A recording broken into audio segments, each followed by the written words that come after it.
perspective as we proceed. So moving on to 2015, you again have the Tenaska Power Fund returning a negative, this time of $54,000. You also, I should have just mentioned, in 2014 we start seeing the University Hotel Development LLC, and we see it again here in 2015, giving Watchtower $4,614. In 2014, when the fund first pops up, Watchtower receives $7,000, then it's down slightly the following year. As we move on to 2016, again you see the negative there from the Tenaska Power Fund, but also a negative from the RC Global Energy 4 Fund.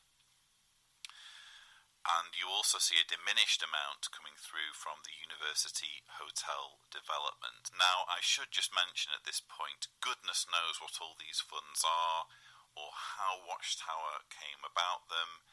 It's conceivable that some of these funds were bequeathed to Watchtower by a dying Jehovah's Witness, and Watchtower doesn't have a great deal of say in what it's receiving or what it's losing from these funds. Again, I am no financial guru, so you would have to go with this information to someone who knows about investment and find out what's what.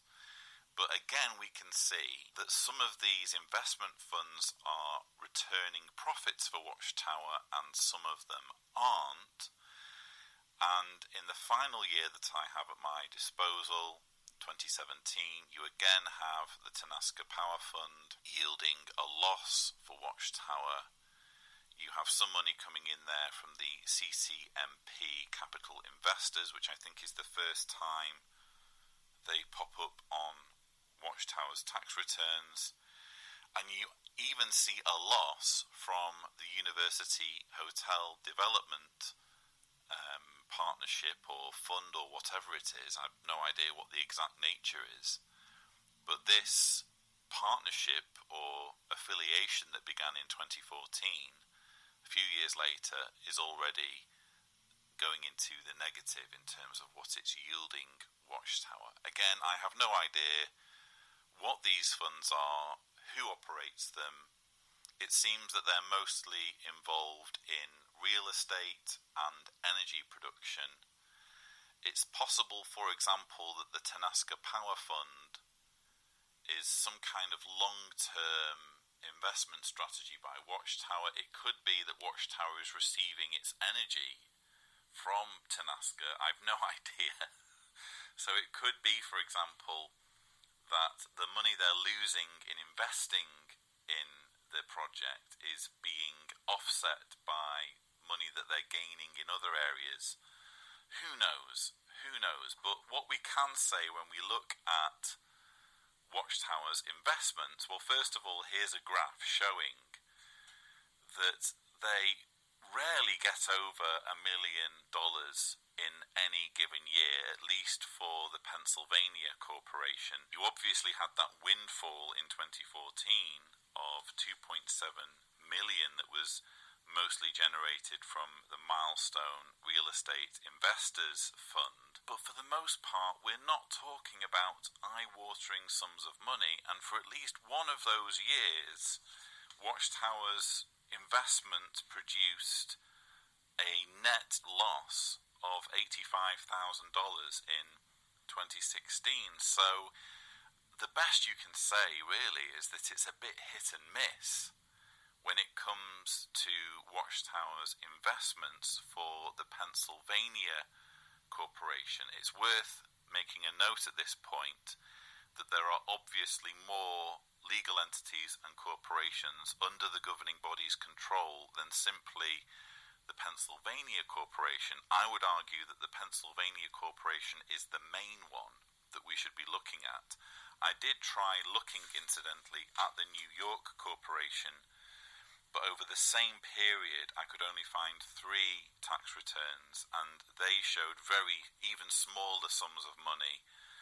So, for example, $54,000 in 2016, $10,000 in 2015, and just under $7,000 in 2013. So, even when you throw the New York Corporation into things, we're not seeing evidence of huge windfalls of money. It's not inconceivable that in some other country entirely there's a legal entity under the control of the governing body that is being used to invest money in a more profitable way, perhaps because of tax laws and that kind of thing. I will give you that as a possibility, but based on the information we have at our disposal, which is the only real thing that we can draw conclusions from, these are not overwhelming amounts of money, and it gets even more interesting when you compare all these different funds just from the Watchtower Pennsylvania tax returns. You can see there that leading the pack by a considerable margin is the Milestone Real Estate Investors 2 Fund, which has netted Watchtower over $5 million between 2012 and 2017. But it drops off very sharply once you move beyond that. I mean, the first few funds below the Milestone Real Estate Investors Fund in terms of profitability for Watchtower, we're talking sums of money that would be involved in buying or selling a Kingdom Hall. These are really small sums of money, particularly when you get down to the bottom two on the list, which have produced negatives. Again, there you have the Tenaska Power Fund 2A, which has lost Watchtower $377,147 over the 6 years from 2012 to 2017. Goodness knows why Watchtower is holding on to that particular partnership. Again, it could be for any number of reasons that we just don't know about because Watchtower isn't transparent about these things. But again, you're not looking at that list and thinking, wow, investments are a huge money spinner for Watchtower, especially when you consider that the two funds that produced a loss for Watchtower, RC Global Energy and Tenaska, if you combine those, they are the equivalent, or more than the equivalent, of these 5 funds that Watchtower has been receiving money from. So these 5 funds in blue have merely offset the losses from the bottom 2 funds in red, which again speaks of a really hit and miss success rate when it comes to Watchtower's investments for the Pennsylvania Corporation. So if we go back to our original list of questions, what can we learn from Watchtower's tax returns? Well, again, I am no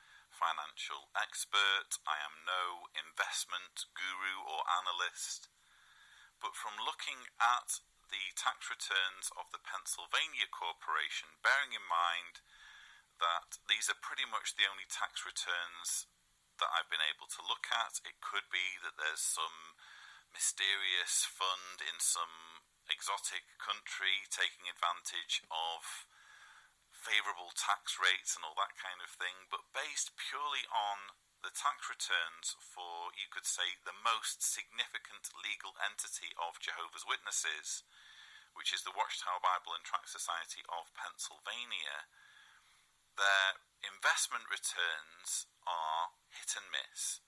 They were incredibly fortunate with the Milestone Real Estate Investors Fund, which has netted the organisation over $5 million over a 6-year period, but pretty much all of their other sources of investment have been either underwhelming or have produced a negative for the organisation.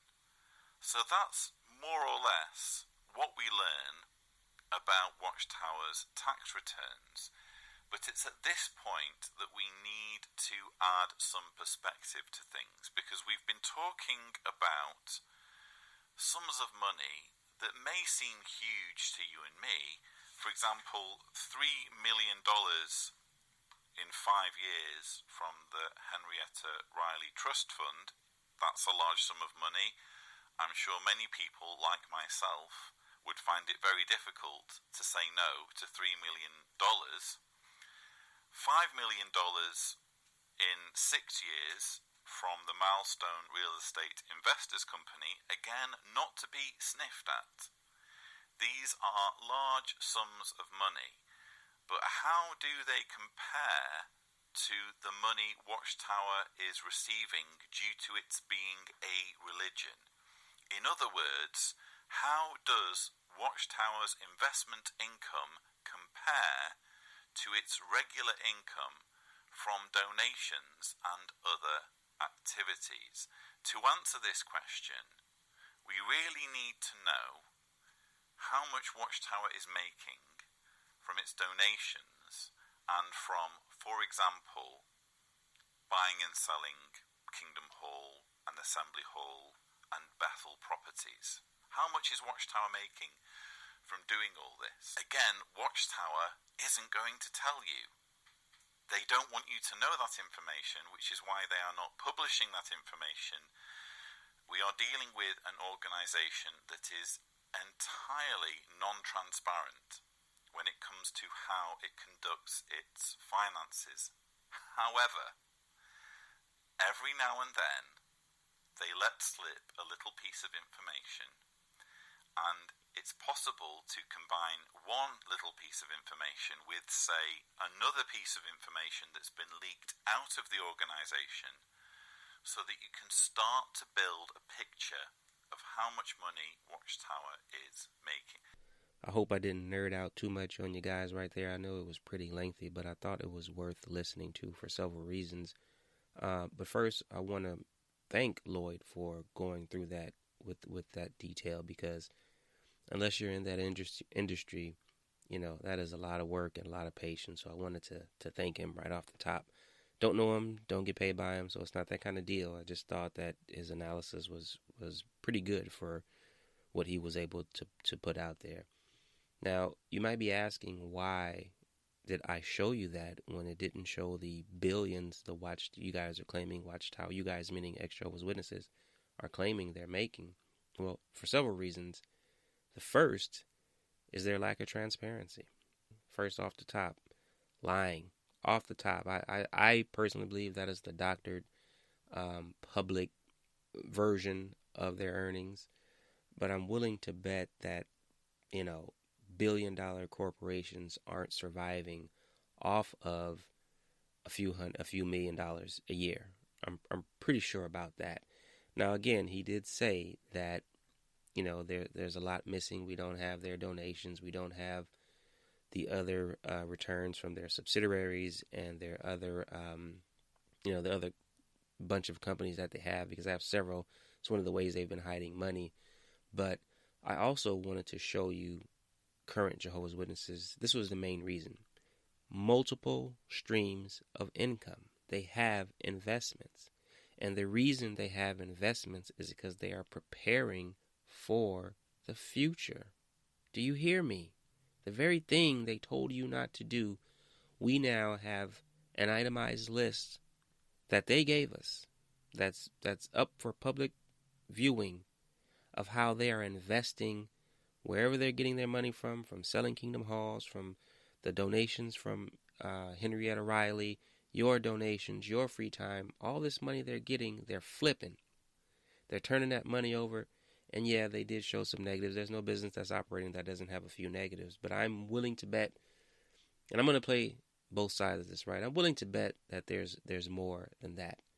However, if it is true that they're hemorrhaging money the way that one singular document showed, then that's still a plus. That's still a win for those of us who are out here saying the things that we're saying and showing the things that we're showing. But the gist of it all is this. Let's go back to the title of this episode. The Financial Lunacy of Rank-and-File Jehovah's Witnesses. And what I mean is, you see this evidence that we've given you today and all the other days that we've given it to you, yet you still, and I understand the conditioning, but you still look at financial success. Nobody's saying become a millionaire or billionaire. Just have some success so you can take care of yourself and have some extra. How about that? But you still see that as a bad thing.